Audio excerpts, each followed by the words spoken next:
इस वीडियो से हम जो है वो बैक एंड डेवलपमेंट को सीखना शुरू करते हैं और हम बैक एंड डेवलपमेंट के लिए नोड जेएस को इस्तेमाल करेंगे। तो बेसिकली हम नोड जेएस सीख रहे होंगे।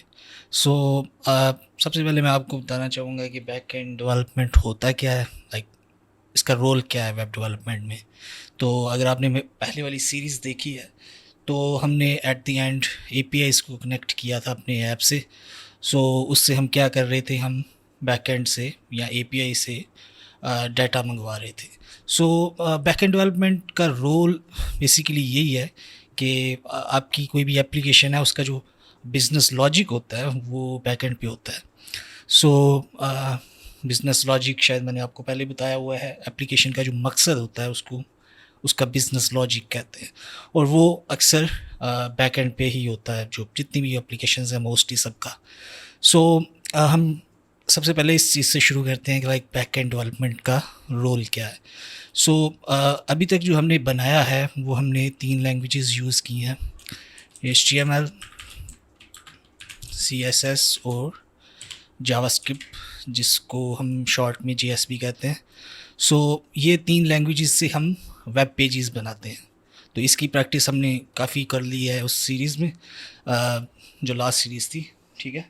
तो अब जो है हम वेब डेवलपमेंट का जो अदर पार्ट है, जो दूसरा पार्ट है, जिसको बैक एंड कहते हैं, जिसको एपीआई कहते हैं, जिसको सर्वर साइड कहते हैं, ये काफ़ी इसके लिए नाम यूज़ होते हैं। तो अब हम वो सीखेंगे।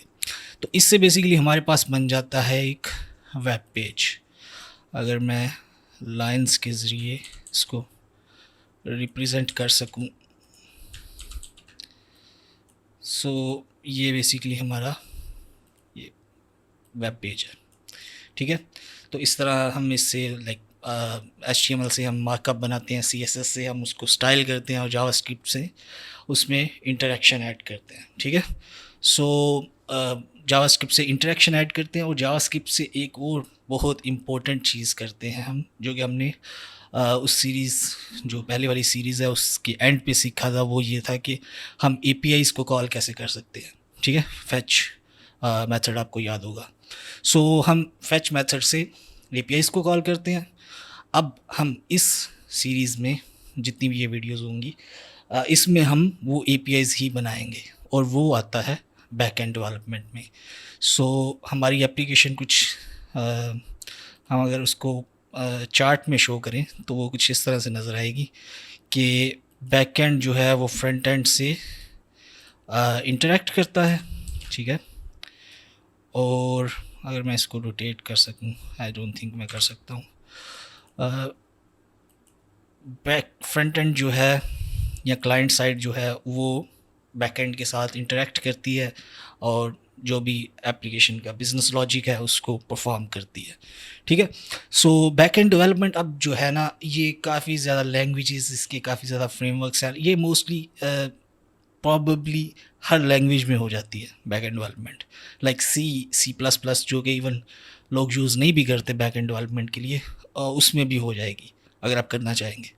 तो बैक एंड डेवलपमेंट बेसिकली होता ही है कि एक सर्वर होता है या एक मशीन होती है। आई थिंक बेहतर लफ्ज़ ये होगा मशीन, यानी कंप्यूटर, ठीक है। एक कंप्यूटर होता है, वो एज अ सर्वर एक्ट करता है, ठीक है, इसलिए इसको सर्वर साइड भी कहा जाता है। एक मशीन, एक कंप्यूटर, चाहे वो आपका कंप्यूटर हो, चाहे आपने वो परचेज़ किया हो, तो फिर उसको हम सर्वर कहते हैं या VPS कहते हैं। तो सर्वर या कंप्यूटर पे आप कुछ कोड लिखते हैं, ठीक है, और वो कोड चलता है जब कोई भी रिक्वेस्ट आती है फ्रंट एंड से, ठीक है। आपके पास एक कंप्यूटर, मशीन, जो भी इसे कह लें, वो है, उसमें आपने कुछ कोड लिखा होता है, ठीक है। और फ्रंट एंड से जब जावास्क्रिप्ट के ज़रिए फैच मेथड आपको याद होगा, उसके ज़रिए जब रिक्वेस्ट आती है बैक एंड पे या कंप्यूटर पे, तो वो उस रिक्वेस्ट के अकॉर्डिंगली रिस्पॉन्ड करता है। ये एक मॉडर्न एप्लीकेशन, इनफैक्ट सारी वेब एप्लीकेशंस जो हैं उनका आर्किटेक्चर यही होता है। लाइक एक फ्रंट एंड होता है जिससे आप वेब पेजेस डिज़ाइन करते हैं, और एक बैक एंड होता है जहाँ पे मोस्टली बिजनेस लॉजिक होता है, ऑथेंटिकेशन होती है, ऑथराइजेशन, ये वो, डेटाबेस भी इनफैक्ट बैक एंड पे ही होता है, ठीक है। तो ये दोनों चीज़ें मिल के एक कंप्लीट वेब एप्लीकेशन बनाते हैं, ठीक है। होपफुली आपको ये आर्किटेक्चर मैं बहुत अच्छे से तो नहीं बना सका, लेकिन आपको समझ आ गया होगा कि मैं कहना क्या चाह रहा हूँ। बाकी अगर आपका क्वेश्चन होगा तो आप ऑब्वियसली कमेंट्स में पूछ सकते हैं। सो हम इस वीडियो सीरीज़ में ये सीखेंगे कि हमने मशीन कंप्यूटर स्लैश, इवन इसको इधर लिख भी लेते हैं, सर्वर साइड का कोड कैसे लिखना है, ठीक है। तो उसके लिए हम बेसिकली सर्वर साइड का कोड, जैसे कि मैंने बताया, काफ़ी लैंग्वेजेस में लिखा जा सकता है। तो लेकिन हम जो यूज़ करेंगे, जिसके साथ ऑलरेडी फेमिलियर हैं, वो है Node.js, ठीक है। तो Node.js, अगर आपको जावास्क्रिप्ट आती है तो बेसिकली आपको Node.js भी आता है, क्योंकि Node.js जो है वो जावास्क्रिप्ट का ही एक इन्वायरमेंट है, एक रन टाइम है, ठीक है। सो हम Node.js के ज़रिए सर्वर कोड लिखेंगे और हम रिक्वेस्ट करेंगे फ्रंट एंड से फिर उसको, तो इस तरह हमारी एक पूरी एप्लीकेशन का एक आर्किटेक्चर कंप्लीट हो जाएगा, लाइक फुल्ली वर्किंग एप्लीकेशन। उसके बाद हम मे बी डेटाबेस भी इंस्टॉल करें, फिर उसको कनेक्ट करके डेटाबेस में डाटा स्टोर करें, फिर उधर से गेट वगैरह करें।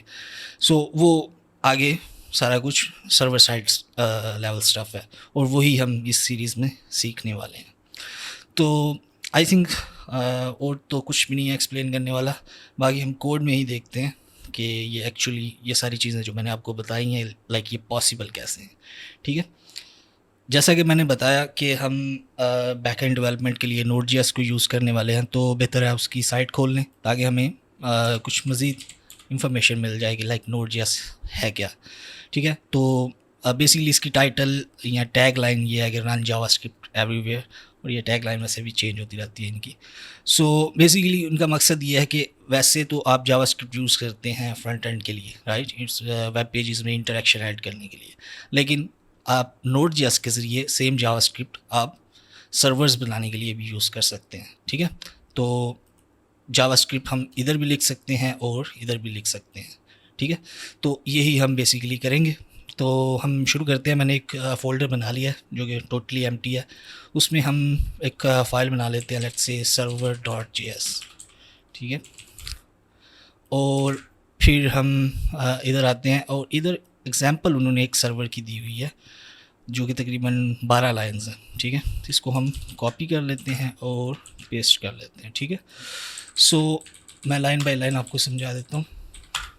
और बाय द वे, इस सीरीज़ को देखने के लिए आपको जावास्क्रिप्ट के साथ फेमिलियरिटी जो है ना वो ज़रूरी है। लाइक आपको जावास्क्रिप्ट थोड़ी बहुत आनी चाहिए, लाइक आपको ऑब्जेक्ट्स वगैरह का पता हो, फंक्शंस, वेरिएबल्स और बेसिक स्टफ़ जो जावास्क्रिप्ट का होता है, तो वो आपको लाजमी आना चाहिए अगर आप इस सीरीज़ के साथ फॉलो करना चाहते हैं मुझे। बाकी अगर आपको जावास्क्रिप्ट नहीं आती तो फिर वो दूसरी सीरीज़ जो मैंने बनाई हुई है उसको आप स्टार्ट कर लें, तो जावास्क्रिप्ट के साथ आपकी ना एक अच्छी अंडरस्टैंडिंग हो जाएगी। बाय द वे, अगर आपने वो सीखी भी हुई है तो फिर भी ये शायद आपके लिए कंफ्यूजिंग हो। ये लाइन नंबर 2 पे जो लिखा हुआ है ये बेसिकली मॉड्यूल्स होते हैं, ठीक है। और इसका जावास्क्रिप्ट में ऐसा कॉन्सेप्ट नहीं है। जो ब्राउज़र में जावास्क्रिप्ट लिखी जाती है ना, उसमें इसका एज सच क्या उसको कहेंगे, लाइक अल्टरनेटिव नहीं है लेकिन बहुत मॉडर्न जावास्क्रिप्ट में, तो उसमें हम नहीं जाएंगे। यानी करेंटली जो है ना, अभी आपके पास जो जावास्क्रिप्ट आप रन कर सकते हैं ब्राउज़र के अंदर, यहाँ पे उसमें मॉड्यूल्स का कॉन्सेप्ट नहीं है, ठीक है। लेकिन Node.js में ये ज़रूरी भी था और है भी, ठीक है। तो उन्होंने ये एक इम्प्लीमेंटेशन की हुई है। तो मॉड्यूल्स बेसिकली क्या करते हैं कि आप अपने कोड को डिवाइड कर सकते हैं, ठीक है। तो ये Node.js की तरफ से मॉड्यूल अवेलेबल है, HTTP मॉड्यूल, और ये जब आपने Node.js इंस्टॉल की थी तो उसके साथ ये इंस्टॉल हुआ था, तो आप उसको यूज़ कर सकते हैं। और इनफैक्ट आप npm से जाके और मॉड्यूल्स भी लाइक इंस्टॉल करके फिर उनको यूज़ कर सकते हैं, उसको सेम इसी तरह आप इंपोर्ट करेंगे, ठीक है। सो हमने बेसिकली HTTP मॉड्यूल है जो कि Node.js के साथ आता है, उससे हमने क्रिएट सर्वर का फंक्शन हमने इंपोर्ट कर लिया, ठीक है। तो क्रिएट सर्वर जो है, अब ये एक कॉल बैक फंक्शन लेता है। अगेन आपको अगर इन टर्म्स का पता नहीं है तो आप वो पुरानी वाली सीरीज़ देख सकते हैं। तो कॉल बैक फंक्शन, ये वाला कॉल बैक फंक्शन हर दफ़ा जब ये सर्वर जब हम रन करेंगे तो जब भी इस पर रिक्वेस्ट आएगी ये कॉल बैक फंक्शन चलेगा, ठीक है। तो हमने ये कोड लिखा। फिर आगे सर्वर के वेरिएबल में ये इसका जो रिस्पांस होगा क्रिएट सर्वर का, वो सर्वर वेरिएबल में स्टोर हो जाएगा और उसके ऊपर लिसन का मेथड अवेलेबल है। तो हम इसको कह रहे हैं बेसिकली कि पोर्ट 3000 पे लिसन करो, और ये हम उसको आईपी एड्रेस दे रहे हैं जो कि हमारी ही मशीन का है। तो बेसिकली हमारी ही मशीन के पोर्ट 3000 पे ये सर्वर चल रहा होगा, तो हम इसको एक्सेस भी इधर से ही कर सकते हैं। तो टर्मिनल खोलते हैं अपना, और आपको पता होगा कि Node.js का कोड कैसे चलाते हैं। बेसिकली नोड और आगे आपने जो भी फ़ाइल आपने रन करनी है उसका एड्रेस, जो कि हमारे केस में इसी फोल्डर में server.js है। ठीक है, अभी ये चला नहीं क्योंकि मैंने इस फाइल को सेव नहीं किया हुआ था। तो सेव करते हैं और अब रन करते हैं, तो एरर आ गया। हाँ ठीक है, बेसिकली ये वाला जो इंपोर्ट का तरीका है ना, ये मॉडर्न जावा Node.js का हिस्सा है। तो वो बेसिकली कह रहा है कि या तो फाइल की एक्सटेंशन चेंज कर दो module.js, ठीक है, या फिर package.json में कुछ चेंजेस करनी थी, लेकिन आपको ज़्यादा फिक्र करने की ज़रूरत नहीं है, जस्ट फाइल की एक्सटेंशन mjs कर दें। और हम दोबारा रन करते हैं, module not found, module not found, which module? server.js, oh gosh, हमने इधर तो ठीक है। अभी हमने बेसिकली एरर ये था कि इधर फाइल का एड्रेस जो नेम है वो JSC था, जो कि हमने चेंज कर दिया हुआ था mjs। सो नोड server.mjs किया तो हमारा ये कंसोल की एक स्टेटमेंट आ गई हुई है, जो कि ये लाइन नंबर 11 से आ रही है। ये बता बेसिकली यही रही है कि आपके लोकल होस्ट पे पोर्ट 3000 पे आपका सर्वर चल गया है। ठीक है, अब जो चला है अभी वो है ये पीस ऑफ कोड। अब फ्रंट एंड जो है इसको रिक्वेस्ट कर सकता है। ठीक है, फ्रंट एंड भी कर सकता है और ब्राउज़र भी कर सकता है। तो हम ट्राई करते हैं एक्चुअली, फिर आगे बढ़ते हैं। ब्राउज़र खोलेंगे आप और लोकल होस्ट 3000 पे जाएंगे, तो इधर हेलो वर्ल्ड लिखा आ गया हुआ है, और ये hello world basically line number 6 से आ रहा है। हम इस कॉल बैक फंक्शन में दो पैरामीटर्स पास होते हैं, रिक्वेस्ट और रिस्पांस। रिक्वेस्ट में जो है वो रिक्वेस्ट की इंफॉर्मेशन होती है, लाइक हेडर्स वगैरह। ऑब्वियसली अभी आपको ये चीज़ें अगर नहीं पता तो कोई मसला नहीं है, जस्ट ये समझ लें कि रिक्वेस्ट में जो है जो रिक्वेस्ट आ रही होती है उसकी इन्फॉर्मेशन होती है, और रिस्पांस में जो आपने रिस्पांस भेजना है उसकी इन्फॉर्मेशन होती है। सो हमने बेसिकली दो स्टेटमेंट्स लिखी हैं रिस्पांस के लिए। एक तो हमने राइट हेड किया है, ऑब्वियसली आपको इसका नहीं पता होगा लेकिन टेंशन ना लें, बेसिकली हमने ये हेडर सेट किया है, और फिर रिस्पांस को हमने एंड किया है हेलो वर्ल्ड भेजने के साथ, और वो हेलो वर्ल्ड इधर शो हो रहा है। Let's actually change it, hello world something. ठीक है, इसको सेव करेंगे, और जब आप इसको चेंज करेंगे सर्वर को दोबारा रन करना पड़ेगा आपको, और रिफ़्रेश करेंगे तो अब आप देखेंगे हेलो वर्ल्ड समथिंग लिखा आ गया, क्योंकि हम रिस्पांस बेसिकली इस स्टेटमेंट से कर रहे हैं। ठीक है, सो ये प्रिटी मच आप ये देखें, हमने बहुत बेसिक सा एक सर्वर बना लिया है Node.js में। ठीक है, अब Node.js का ये बेसिकली सेलिंग पॉइंट ही यही है कि लाइक आप अगर आपको जावास्क्रिप्ट आती है तो आप फ्रंट एंड भी लिख सकते हैं और बैक एंड भी लिख सकते हैं। तो इसलिए ये बड़ी सिंपल है Node.js, लाइक आई थिंक सबसे सिंपल सर्वर साइड। आपने सर्वर साइड कोई भी एप्लीकेशन बनानी हो तो मोस्ट प्रॉबेबली आप इसको ही यूज़ करेंगे अगर आप वो सिंपल एप्लीकेशन है। तो Node.js जो है ना, लाइक इसका एक सेलिंग पॉइंट ये है कि ये बहुत ज़्यादा सिंपल है, और ये एक्चुअली परफॉर्मेंट भी है। ये नहीं है कि सिंपल है तो इसलिए ये बुरा है। ये परफॉर्मेंस वाइज भी लाइक टॉप लैंग्वेजेस में आता है। तो ये हमने आई थिंक 12 भी नहीं,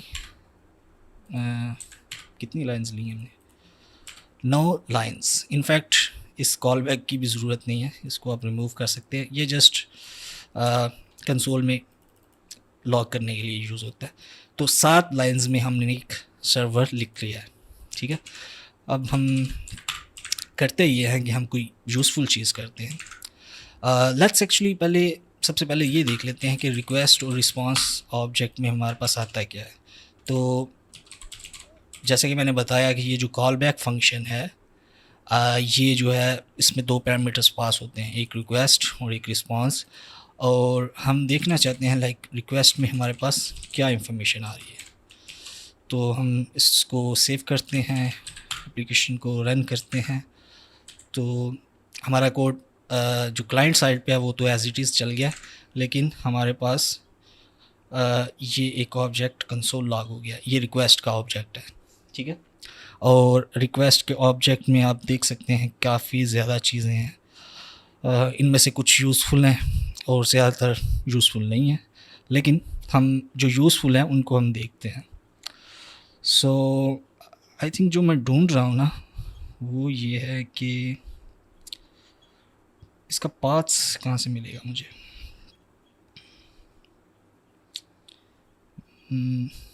आई थिंक यूआरएल से ही मिलेगा। सो हम यूआरएल प्रॉपर्टी है एक रिक्वेस्ट पे, हम उसको कंसोल लॉग करते हैं, एप्लीकेशन को अगेन रीस्टार्ट करते हैं और देखते हैं यूआरएल में क्या आता है। तो बाय डिफ़ॉल्ट यूआरएल में फॉरवर्ड स्लैश आया। ये क्यों आया, इसमें आपको अभी जाने की ज़रूरत नहीं है, ये जस्ट ब्राउज़र का एक फ़ीचर है जिसकी वजह से ये एक्स्ट्रा एक रिक्वेस्ट आ रही होगी। लेकिन हम बेसिकली क्या करना चाह रहे हैं, हम करना ये चाह रहे हैं कि अगर आपने APIs कंज्यूम की हैं तो आपको पता होगा कि APIs के जो है ना वो पाथ्स होते हैं, जिसको एंड पॉइंट्स भी कहते हैं, जिसको APIs के लाइक राउट्स भी कहते हैं।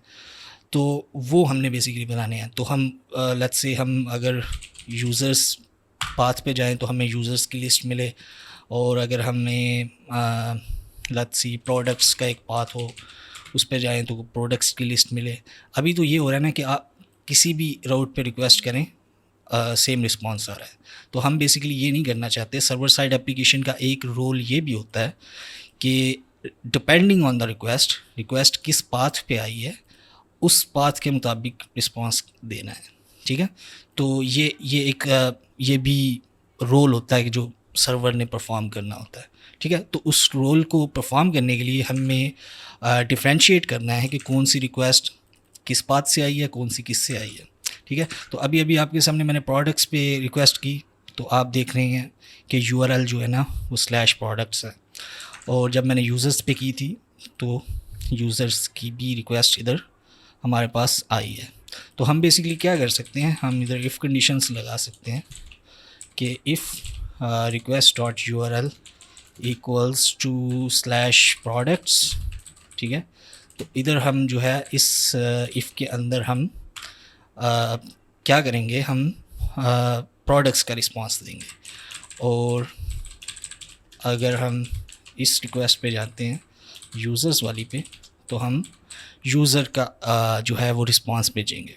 सो इस तरह हम अपना वो वाला मकसद कि हम depending on the path, depending on the request, हम डिफरेंट रिस्पांस भेज सकते हैं, ठीक है। सो लेट्स सी, अभी हम सिंपल करते हैं क्योंकि फ्यूचर में मैं इसको ना चेंज करने वाला हूँ। हम इस तरह इफ़ कंडीशंस नहीं यूज़ करेंगे।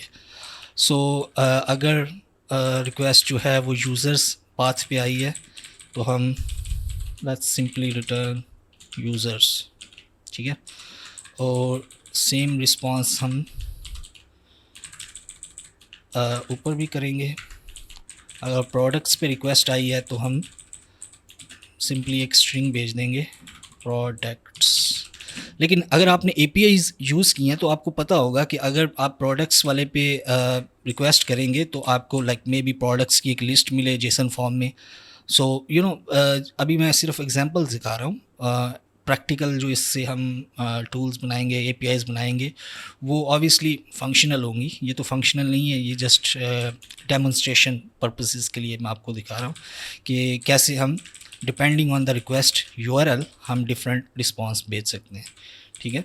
सो हम इस पे हमने प्रोडक्ट्स भेज दिए हैं और इस पे हमने यूज़र्स भेज दिया है। और अगर इन दोनों में से कोई भी नहीं होगी, यानी जो पाथ जो है वो इन दोनों में से कोई भी नहीं है, लाइक यूज़र्स भी नहीं है और प्रोडक्ट्स भी नहीं है, तो हम क्या करेंगे, हम रिस्पांस जो है वो 404 का भेजेंगे और कहेंगे नॉट फाउंड, ठीक है। अब सेव करते हैं और एप्लीकेशन को रीस्टार्ट करते हैं। अब हम अगर प्रोडक्ट्स पे रिक्वेस्ट करेंगे तो हमें प्रोडक्ट्स का स्ट्रिंग मिल रहा है, ठीक है। और अगर हम यूज़र्स पे रिक्वेस्ट करेंगे तो हमें होपफुली, जो कि ये ब्रेक हो गया, हाँ वो वजह क्या है, आई थिंक वजह ये है कि हम इसके बाद इस फंक्शन को टर्मिनेट नहीं कर रहे। तो बेसिकली ये रिस्पांस भी जा रहा है, और ये जब जाने लगता है, क्योंकि हमने इधर स्टॉप नहीं किया था इस फंक्शन को, तो जब ये जाने लगता है तो एरर आ जाता है, क्योंकि रिस्पांस तो पहले से ही जा चुका है। होपफुली आपको ये प्रॉब्लम समझ आ गई होगी, लेकिन नहीं भी आई तो ये सिर्फ मेरे लिए आई है, शायद आपको ये ना फेस करनी पड़े। लेकिन बेसिकली प्रॉब्लम ये थी कि आप 2 दफ़ा रिस्पांस नहीं भेज सकते एक ही रिक्वेस्ट से।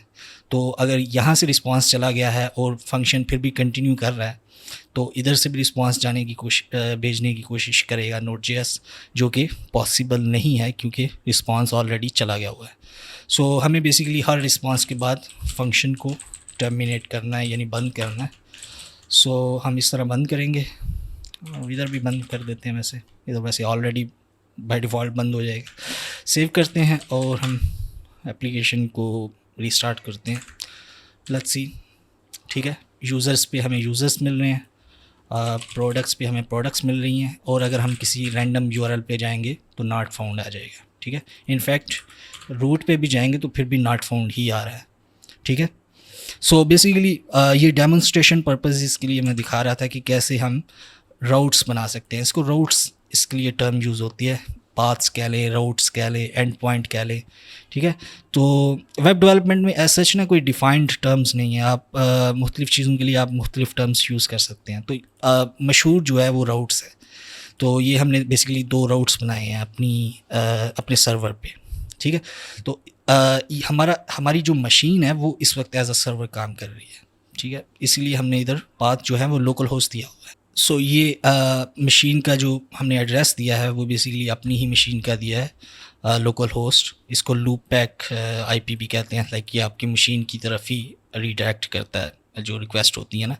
तो आपकी मशीन पे ही ये कोड चल रहा है, तो इसलिए जहाँ पे सर्वर रन हो रहा होता है वहाँ पे इसके लॉग्स आते हैं, ठीक है।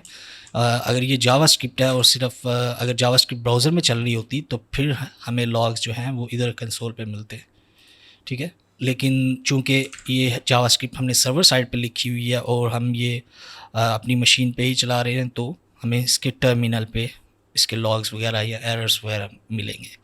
अब जो हम एक चीज़ करने वाले हैं वो ये कि हम एक छोटा सा फ्रेमवर्क यूज़ करेंगे Node.js के साथ।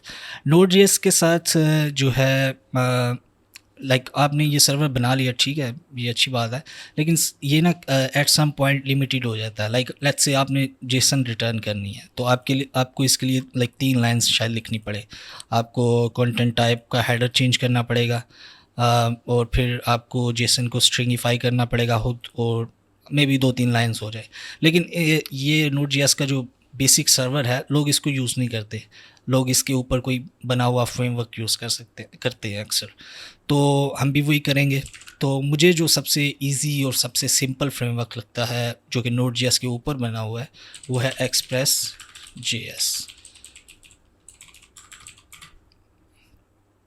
तो Express.js जो फ्रेमवर्क है ये बेसिकली Node.js के ऊपर बना हुआ है।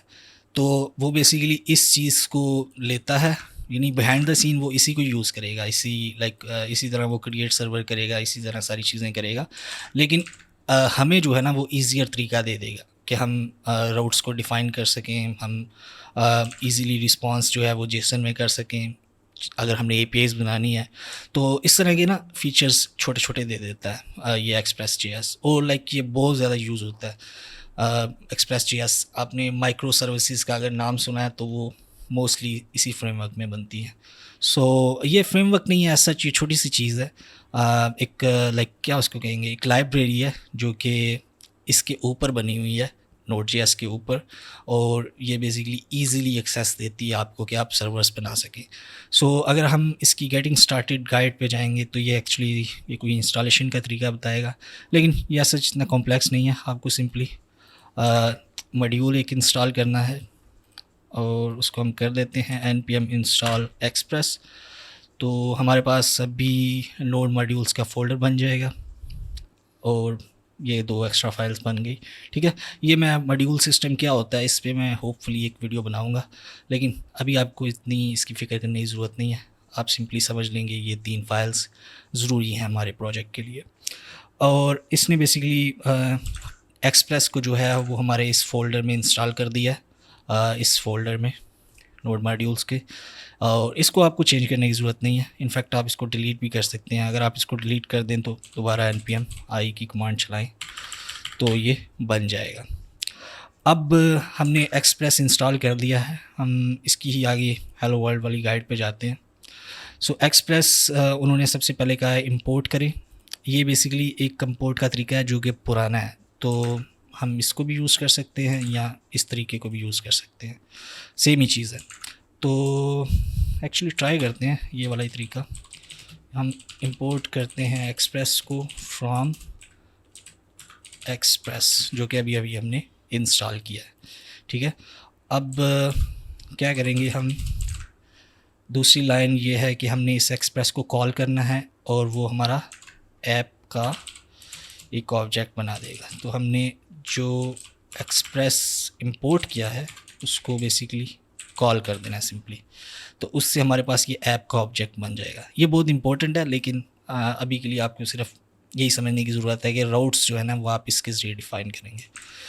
और उसके बाद हमें ये वाली लाइन चाहिए। ये बेसिकली क्या ये रही है कि ऐप के ऊपर जब